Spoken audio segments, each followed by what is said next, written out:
Sniper rifles. Supplier, Czech Republic and the Netherlands. Sniper rifles are designed to provide precision, small arms fire at a distance beyond assault rifles. Sniper rifles trade a rapid rate of fire for accuracy and range, and are meant to decimate enemy forces by eliminating select targets, such as field commanders, and supporting weapon handlers, radio men, and others. Larger sniper rifles, technically known as anti-material rifles, can engage lightly armored vehicles, antennas, radar dishes, and aircraft on the ground, and other large targets that could be easily disabled by a .50 caliber or larger round. 84mm Carl Gustav recoilless rifle. Supplier, Australia and Canada. One of the longest-serving anti-tank weapons in existence is the Swedish Carl Gustav recoilless rifle. The Carl Gustav consists of a reusable, sighted launch tube capable of firing an unguided 84mm diameter anti-bunker, anti-armor, or anti-personnel projectile. The weapon can engage enemy armor at ranges of up to 400 meters. The U.S. Army uses a version of the Carl Gustav in an infantry support role. Canada will provide 100 Carl Gustavs and 2,000 rounds of 84mm ammunition. Australia has committed to providing Ukraine with unnamed anti-armor weapons and has Carl Gustavs in its arsenal. FIM-92 Stinger Man-Portable Air Defense System, MANPADS. Supplier, Denmark, Estonia, Germany, Italy, Latvia, Lithuania, and the Netherlands. The Stinger missile is a shoulder-fired air defense system. Like a Javelin missile, Stinger consists of a command launch unit and individual factory-sealed missiles. Stinger can lock onto fixed-wing aircraft, helicopters, and drones via their infrared or ultraviolet signatures and engage targets at distances of up to 3 miles. Ukraine's Western backers are sending more than 1,000 Stingers in all. The missiles have not so far seen much use, as Russia's Air Force is flying fewer missions at higher altitudes than originally anticipated. Analysts believe, however, that as Russia exhausts its inventory of precision-guided weapons, it'll be forced to drop unguided bombs from lower altitudes, bringing them within Stinger's engagement envelope.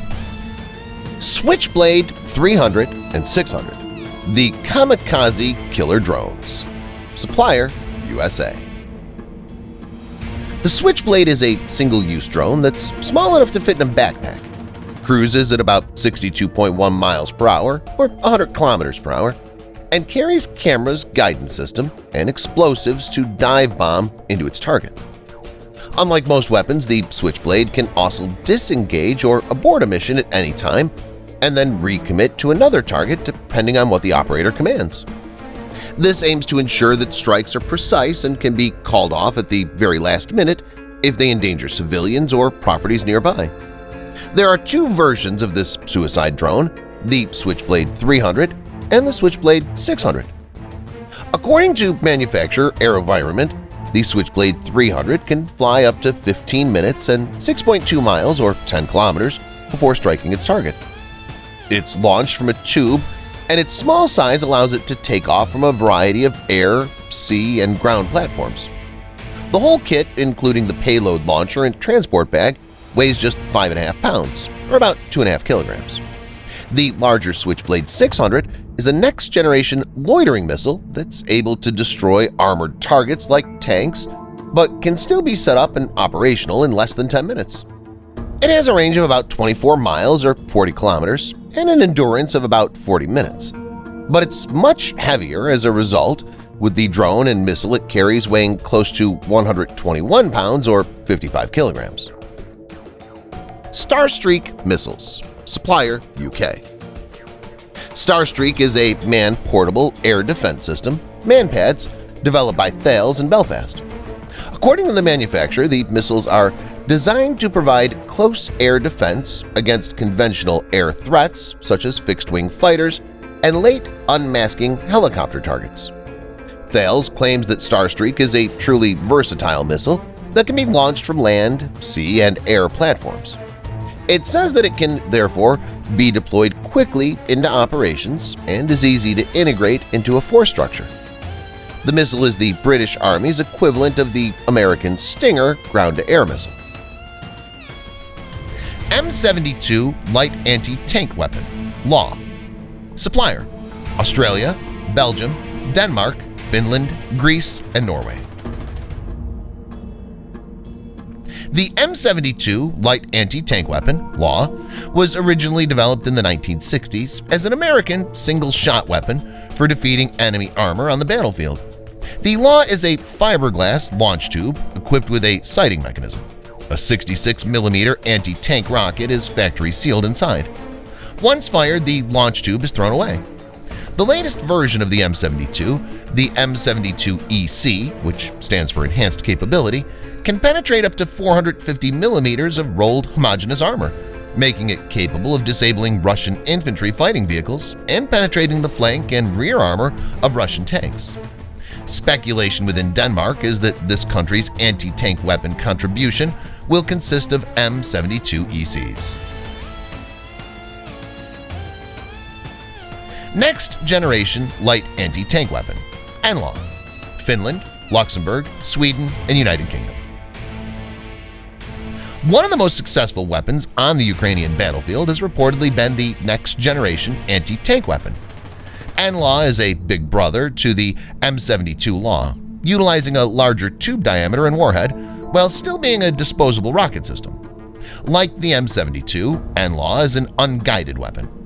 NLAW, developed by Sweden's Saab, weighs 27 pounds and has a combat range of 65 to 2,600 feet. Saab claims NLAW can defeat any modern main battle tank. Instead of attacking a tank head-on, NLAW flies above a tank and then detonates a shaped charge down through the tank's thin roof armor. Once fired, the NLAW launch tube is discarded. PANZERFAUST III light anti-tank weapon, Germany, Italy, and Netherlands.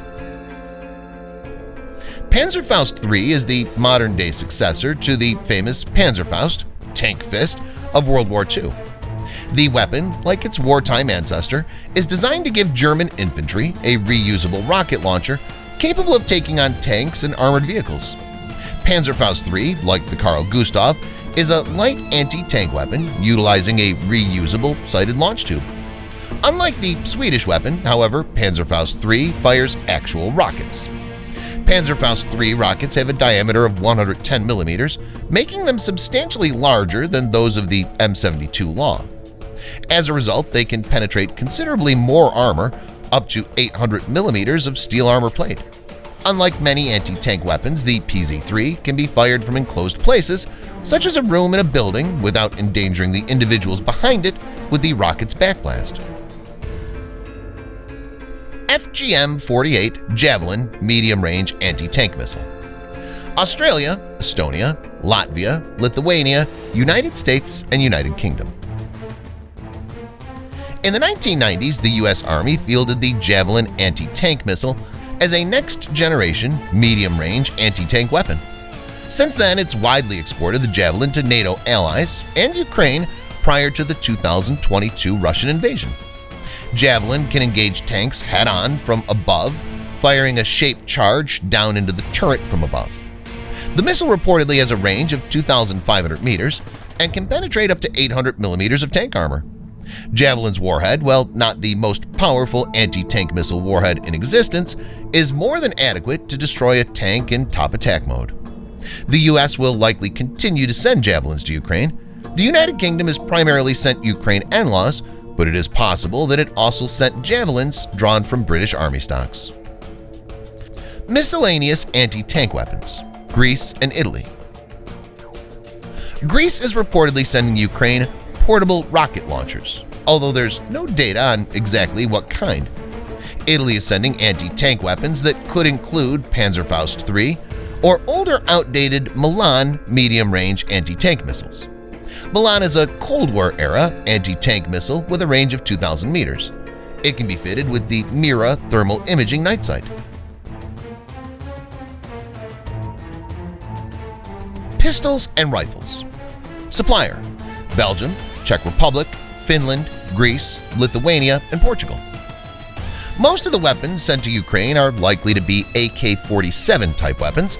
Ukraine's ground forces already carry AK pattern rifles, a legacy of its membership in the Soviet Union.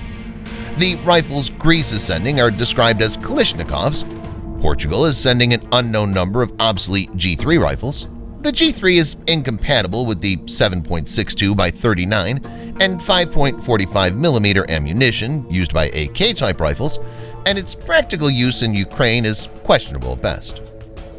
Machine guns. Czech Republic and Italy.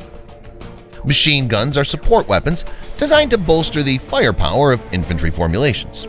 Alternatively, they can be mounted on armored vehicles. Most modern machine guns are in the 7.62mm caliber range, but some, particularly those mounted on tanks and other fighting vehicles, range up to 50 caliber, 12.7mm. Machine guns are also useful against light armor. Italy is sending both light machine guns and Browning machine guns, likely M2 50 caliber heavy machine guns. Shoulder-fired STRELA missiles. Supplier, Germany. As per the reports of the German press agency, a source from the Ukrainian government suggests that 1,500 STRELA anti-air missiles have arrived, in addition to 8 million rounds of ammunition. The 9K-32 STRELA 2 is a Cold War-era man-portable SAM system of Soviet origin. In the West, it's known by the NATO reporting name SA-7 Grail. The 9K-32 was developed as a more capable alternative to anti-aircraft guns for engaging fighter jets. The STRELA 2 was the first Soviet MANPADS and became the most widely used system in the world.